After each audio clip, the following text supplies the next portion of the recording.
que c'est juste une petite nostalgie, mais bien infime et passagère, et qui ne vient pas de tout mobiliser, secouer l'édifice sur lequel il se trouve aujourd'hui. Donc, ce qu'on a détecté dans son regard comme ça, qui suivait Marie en train d'entrer dans le café, est-ce que ça, c'est le signe de... C'est un signe, mais un signe de quoi? C'est pas sûr que ce soit le signe, ou alors c'est le signe qu'on veut, la chose dont on veut trouver. Mais ça ne suffit pas. Oui, allez-y, continuez. Vous alliez dire quelque chose. Ah non, pas ah du bon, tout. ah bon, d'accord. Mais c'est le signe de quoi? C'est le signe de... On ne peut pas déterminer comme ça de façon exacte et précise. Il nous faut d'autres éléments pour savoir si ce regard, ces mouvements ces petits mouvements de muscles du visage ont un rapport avec la chose dont on pense. Ça ne suffit pas. Il faut voir dans quelle situation concrète il se trouve dans la relation avec Marie, avec Isabelle. Comment il se raconte aussi l'histoire avec Marie. Comment il se l'a raconté avant et comment il se la raconte aujourd'hui avec Isabelle.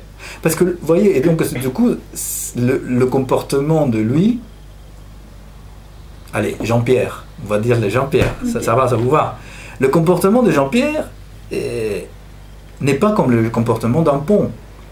Pourquoi? Il se comporte en partie comme un pont, mais juste une petite partie. Pourquoi? Parce qu'en plus du fait qu'il a un comportement, Jean-Pierre, il se raconte des choses. On se fait un récit des choses qui nous arrivent. Le pont, il ne se fait pas un récit des choses qui lui arrivent. De tous les trains, et les camions et les gens qui passent, qui traversent ce pont. Il ne fantasme pas le pont. Il ne rêve pas, il n'a pas de cauchemar. Il ne va pas prendre un café avec Isabelle, le pont. Donc, l'être humain, il y a ça, c'est-à-dire qu'un constamment est en train de se reconstruire sa vie. Même si on dit non, non, non, non, moi je ne prends pas ma tête. Moi, je m'en fous. Moi, je ne pense pas. Oui, c'est ce qu'il dit. Mais au fond, il est toujours rattrapé par des monstres, par des ombres, par des stèles, par des signes, par des larmes, par des sentiments, des affects, des émotions. Donc, le pont n'a pas ça. Donc, le comportement humain, l'étude du comportement humain ne sert pas à grand-chose, en fait. Ça sert à des petites choses. C'est, par exemple, dans les dernières élections, tout le monde a voté orange. Bon, alors on s'est dit que compte tenu, les gens aujourd'hui, dans ces prochaines élections, ils ne vont pas voter violet, ils vont continuer à voter orange. Ou alors peut-être qu'ils vont voter violet. Parce qu'il y a eu telle ou telle chose, mais ils sont comportés comme ça. Ou alors les gens en général, ils achètent telle voiture. Maintenant, comme il y a eu telle chose, on va acheter une autre voiture. Ça, oui, pour le marketing, peut-être qu'on va étudier le comportement. Mais le comportement, à mon avis, l'étude du comportement n'est pas quelque chose de très intéressant. Il y a beaucoup plus, comme vous avez dit, par exemple, la nostalgie, l'objet perdu qui constitue Marie pour Jean-Pierre. Oui, donc on ne peut pas donc savoir si quelqu'un ment parce que il est fait d'un ensemble de choses qui lui arrivaient, son histoire, etc. Et donc c'est un peu impossible de porter un jugement dessus. Non, je ne pense pas qu'on ne peut pas savoir si quelqu'un ment. On peut savoir si quelqu'un ment. Est-ce que seulement si on connaît bien la personne ou si... Ouais. Oui. Voilà, voilà, vous avez donné la réponse à votre question. C'est qu'on peut savoir, et là, la détection des signes peut être utile, mais parce qu'elle est secondaire, c'est-à-dire un plus. N'est-ce pas, je vous disais au téléphone que, par exemple, quand on travaille, même en tant que psychanalyste, on travaille un peu comme les détectives, là, comment il s'appelle, le lieutenant Colombo, dans la série Colombo, n'est-ce pas? Pourquoi? Parce que lui, mine de rien, parce que lui, il n'est pas un grand héros, quoi. En tout cas, il n'a pas l'allure, il n'est pas très bien habillé, il n'a pas une superbe bagnole moderne, n'est-ce pas? Les gens ne donnent pas trop d'importance. Il est plutôt banal. Il est plutôt banal, mais très très banal. Même son chien, n'est-ce pas? En plus, il est complètement conseillé par sa femme, hein, que peut-être elle n'existait pas. Il parle toujours de sa femme, mais peut-être qu'elle n'existait pas. Il vit tout seul avec son chien. Donc les gens ne donnent pas beaucoup d'importance à lui. Et lui, il s'attache à quoi? À créer une relation avec la personne qu'il suspecte. Mais il peut se tromper. On se voilà, il suspecte quelqu'un, mais finalement c'est pas ça. Mais il suspecte quelqu'un par un petit quelque chose qu'il a vu, qu'il a perçu. Et donc, qu'est-ce qu'il va faire? Il va créer une relation avec lui. Il va être un peu collant, il va être un peu saoulant parfois. Mais justement, à partir des petits signes tout bêtes.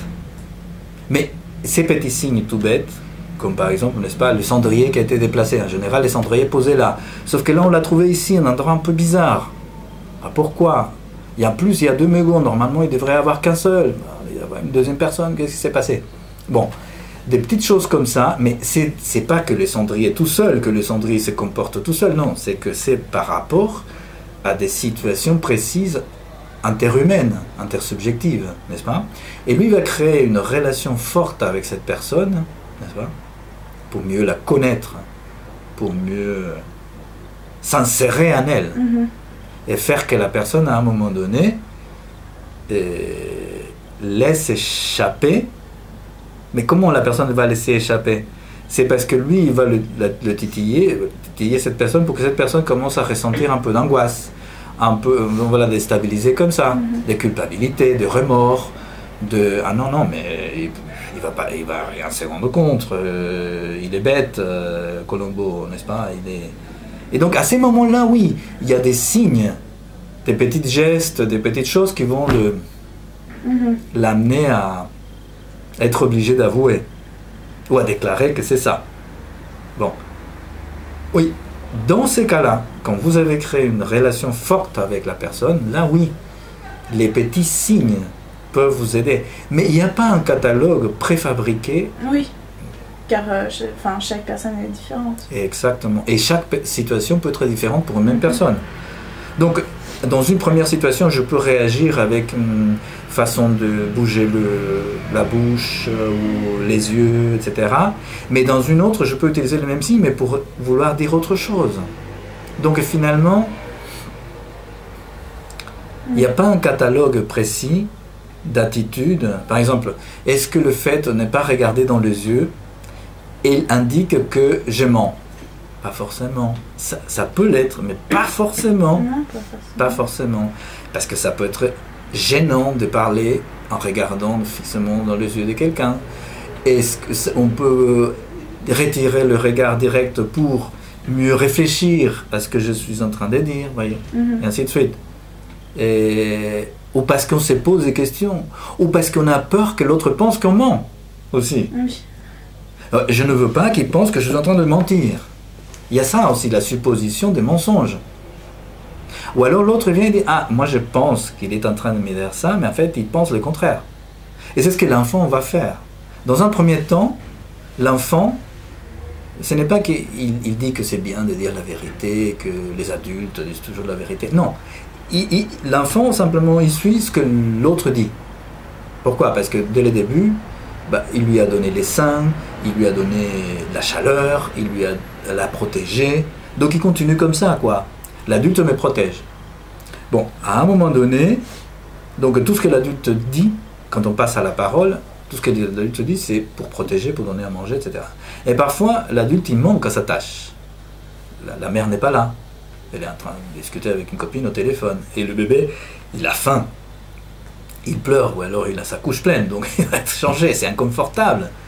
Donc ces petites injustices de la vie, c'est dire que l'adulte finalement peut être défaillant. Alors, ensuite, quand ça passe à la parole, Et on se rend compte que tout ce que l'adulte dit n'est pas exactement comme il dit. Et pas forcément parce que l'adulte veut mentir. C'est qu'il y a cette autre idée, c'est qu'on va supposer que c'est parce que l'autre dit. C'est-à-dire, l'adulte va dire pourquoi le bébé il pleure, par exemple. Est-ce que les pleurs c'est des pleurs de vérité? Parfois non. Mais les pleurs peuvent être de plusieurs types. On peut pleurer parce qu'on a une douleur, une colique. On peut pleurer parce qu'on est fâché. On peut pleurer parce qu'on a perdu quelqu'un. On peut pleurer parce que on se sent abandonné. Bon, il y a plusieurs façons de pleurer. Alors parfois, ces pleurs-là ont une musique qui est différente. Alors, la mère après devient apprendre à savoir quelle pleur combine avec telle musique-là. Et là, elle va se dire, voilà, là c'est le signe que lui, il a plutôt une colique. Ou alors qu'il est en colère contre moi. Mais c'est parce qu'il connaît bien son bébé. Bon. Et quand ça passe à la parole, il y a le fait que l'adulte peut penser que ce que l'enfant amène comme signe n'est pas tout à fait ce qu'on pourrait croire. Il y a autre chose. Et vice-versa, l'enfant va apprendre à supposer que l'autre peut vouloir dire autre chose que ce qu'il dit. C'est le propre de la communication. Et là, ça peut aller très loin.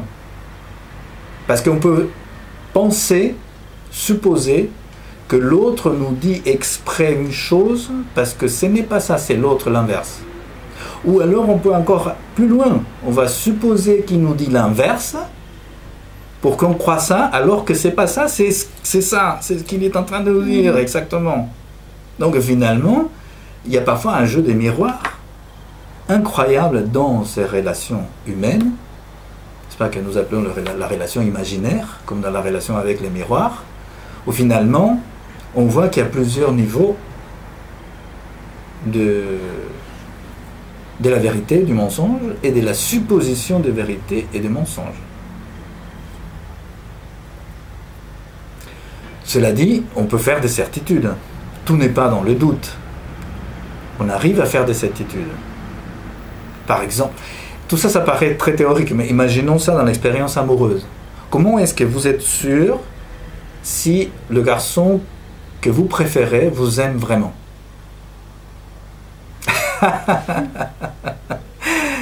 Alors, il n'y a pas un test, vous voyez, on peut inventer 1000 tests, etc. pour ça. Ça ne sera jamais satisfaisant. C'est vous, à l'intérieur de vous-même, que vous devez vous faire une certitude. Vraiment, il vous aime ou pas? C'est dans la relation avec lui. Après, il y a quelques petits signes qui peuvent changer selon les cultures.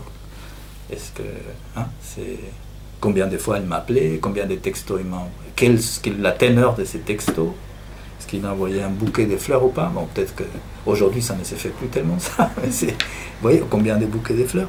Mais ça dépend, et encore une fois, plus de la relation avec la personne. Oui.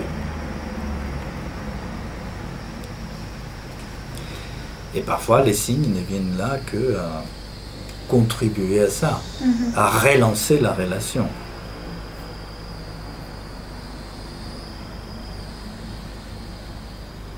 Alors en revanche, si vous voulez, pour être plus utilitaire, par exemple pour faire des expertises, les experts des assurances sont doués pour ça, pour comprendre les signes. Par exemple, savoir si pour un accident d'une voiture, savoir si l'assuré dit vrai ou pas. Donc, il voit déjà comment la voiture, le métal, se comporte en fonction de telle vitesse, telle température. Ils sont habitués à voir ça. Mais après, ce qui compte, ce que l'assuré va dire sur cette question-là, pour voir. Donc, ce que j'essaie de dire, c'est pas simplement les signes lui-même dans l'absolu qui sont importants, ni les signes dans la relation, mais ce que l'autre dit sur ces signes-là dans la relation. Vous voyez, il y a trois choses. Il y a la relation que vous établissez avec la personne forte. Ensuite, après, il y a les signes que cette personne vous lance, même parfois involontairement, et ensuite après ce qu'elle peut dire sur ces signes dans la relation. Donc nous avons là trois choses. Donc vous êtes incluse